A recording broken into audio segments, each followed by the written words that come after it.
UFC Vegas 48. I'm going to give you my final picks. We're going to look deeper at this slate. And at the end, we're going to build some lineups, so make sure you stick around and watch. You can call me Kunith. Let's make some money this week.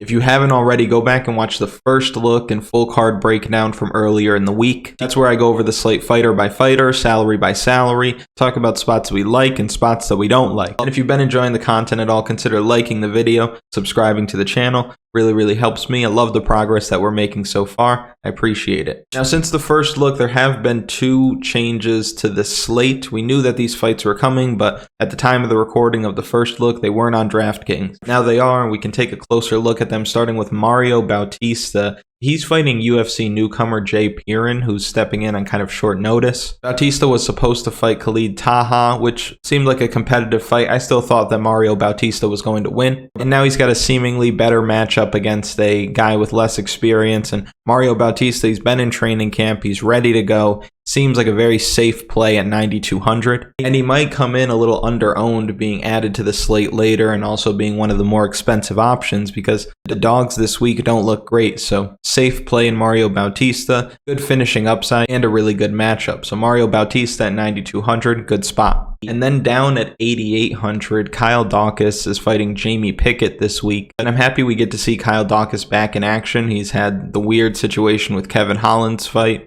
He had, I think it was Roman Dolidze pull out of a fight that they had scheduled. But in his last fight against Kevin Holland, before the headbutt, he was kind of whooping his ass. And I think Dawkis goes on to win this fight against Jamie Pickett. What I like about him is that he throws with very bad intentions. Like he puts a lot of power into his strikes. He's also got good output, solid grappling chops, and I think all those are really going to make a big difference against Jamie Pickett this week. Now, Jamie Pickett likes to slow the pace of the fight. You've seen it in his last 2 fights. I'll pull it up here for you. When he took on Ugly Joe earlier this year, or when he took on Pepe Staropoli late last year, both times he only scored 66 Draftkings points. And this is also with him securing takedowns, 3 minutes, over 3 minutes of control time. You would think in those kind of dominant positions that land a little bit more offense, maybe look for the finish somewhere on the ground, but he wasn't able to do that in either of those fights, and those fighters are way less talented than Kyle Dawkis in my opinion. The pick for me is Kyle Dawkis. I think it's going to be by decision. I don't know if he finishes this fight, but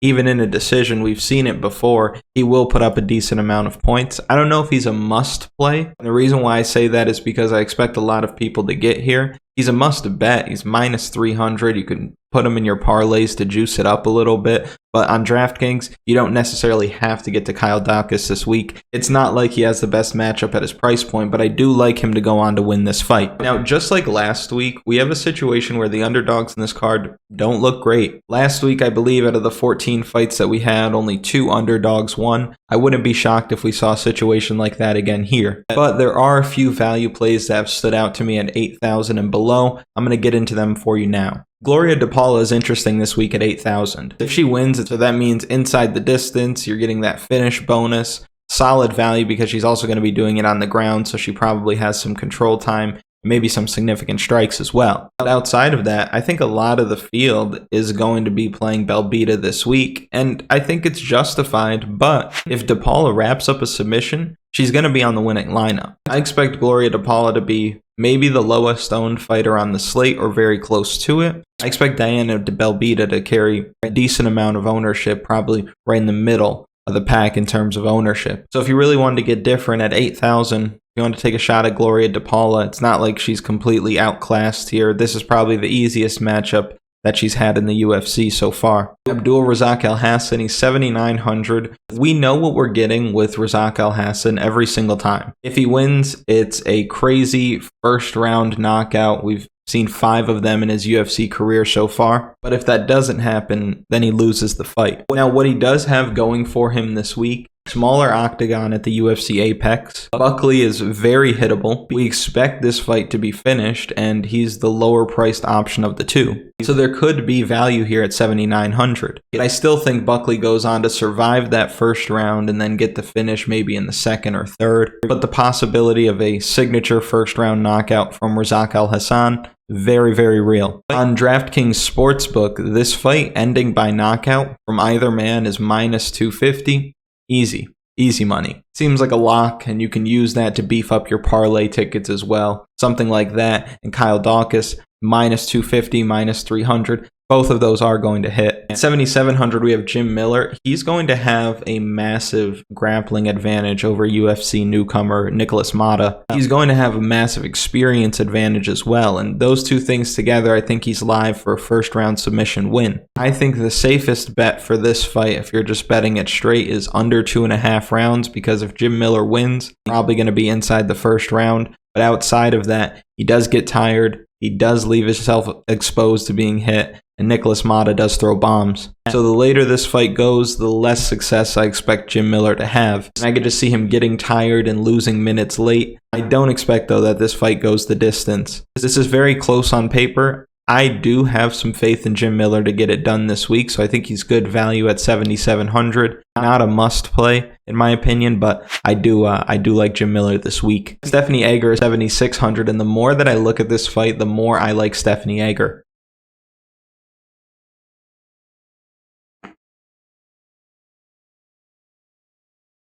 I don't only expect her to be able to hang with Jessica Rose Clark's grappling, but to effectively use some of her own throughout this fight to get it where she needs it. I think that judo base is really going to help her in the clinch, and I think that physically she'll be strong enough to be able to fight off Clark's takedowns. Because our most recent memory of Jessica Rose Clark is her lay and pray snooze fest against Jocelyn Edwards. And I don't see her being able to do that against somebody like Stephanie Egger. I think she was just much stronger than Jocelyn in that spot and was able to hold her down, keep her down. I think Stephanie Egger is going to be a lot tougher to keep down, and she's going to have success getting back up. So at this price, she makes a ton of sense. I have her in a lot of my lineups just because she makes the lineups work. Now, you want to plant a flag somewhere, right? You want to take a chance on somebody who's probably being overlooked. This is how you get ahead playing MMA DFS. Find that person. I haven't heard anyone out there. I haven't seen anyone out there picking Mark Striegl to beat Chaz Skelly this week outside of myself.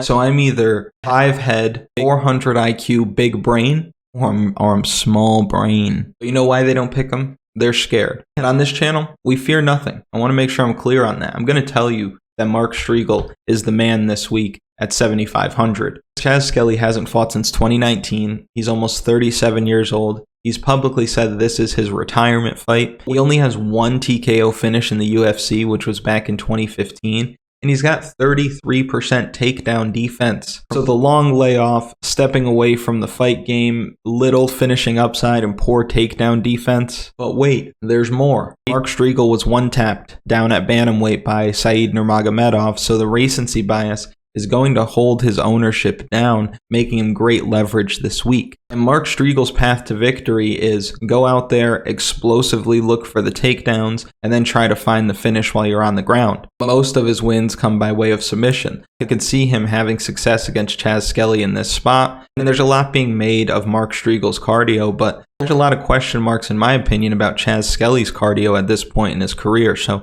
I like Mark Striegl this week. I'm actually going to have him in my single entry, and just so you know, I play all the people I tell you guys to play, so we ride together, we die together. That's enough reason to subscribe, right? But those are the only values, in my opinion. After Mark Striegl, it gets dark. Now, to be successful this week, there are a few things that you got to keep in mind. First thing is the pricing. Because the underdogs don't look very good this week, JSP, Bautista, Anheliger, it's going to be difficult for me to roster these 3 guys because then I'm going to have to play somebody down there who I don't have a lot of confidence in. So I'm going to make it so that my most expensive fighter in my lineups is Jamahal Hill. And to piggyback off of that, the next point is mid-range. Mid-range, mid-range, mid-range. You need to be Chris Bosch with the mid-range this week. I'm talking guys like Parker Porter. I'm talking guys like Nick Motta, David Onama, Joaquin Buckley, Diana Belbita. If you build your lineups correctly this week, you're probably going to be playing 2 to 3 people in this range. I also recommend this week playing one of the 4 women on the card. We have 12 fights for now, but none of us would be surprised if we ended up with less than that, with people missing weight and pulling out. So targeting one of these female fighters will help your lineups be more unique, which is important when we have so few fights to work with. So if we follow those rules, let's say we grabbed Stephanie Egger, we look at the mid-range, we grab somebody like David Onama, Joaquin Buckley, Parker Porter. Then we can come down to my boy, Mark Striegl this week. And this lineup is going to be different enough for you. I think that Stephanie Egger is probably going to come in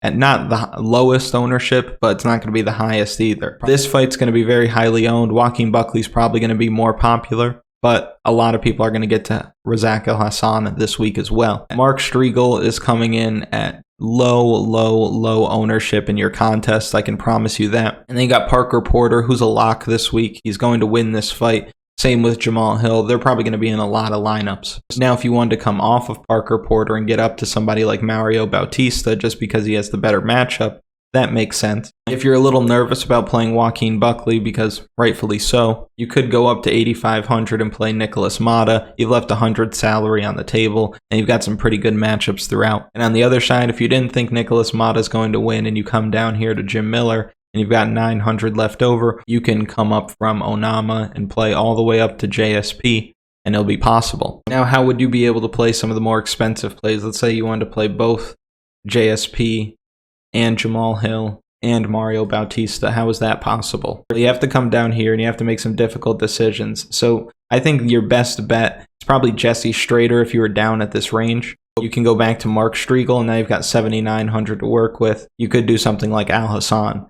This is extremely different, especially if you're in a large field contest and you're also playing some of these guys that have really good matchups, but you're taking some shots on some underdogs that are really up against it this week. So now I'll just quickly go down the card for you and tell you what I think the most likely outcome is and what I think the safest bet is for each fight. I expect Jamahal to win by knockout. I expect Dawkis to win by decision. This fight is not going the distance, so this fight doesn't go the distance, but I think Parker Porter wins. I think he has one of the best matchups of the week. I'm really torn on this Jim Miller fight. I want to say the under is the best bet. Joaquin Buckley versus Abdul Razak Alhassan. The fight doesn't go the distance is huge. Fight by knockout is minus 250. I do think Buckley wins. I think Buckley scores the knockout in this spot. Jonathan Pierce, TKO. Mario Bautista, TKO. David Onama by knockout. Stephanie Egger by decision. Mark Striegl by submission. Diana Belbita by decision. Chad Anheliger by knockout. I think that the under in this fight is probably your best bet. If you have any questions about your lineups that you'd like me to answer, throw them down in the comments. Thank you so much for watching. Make sure you like the video. Subscribe to the channel. That way I can bring more of this to you.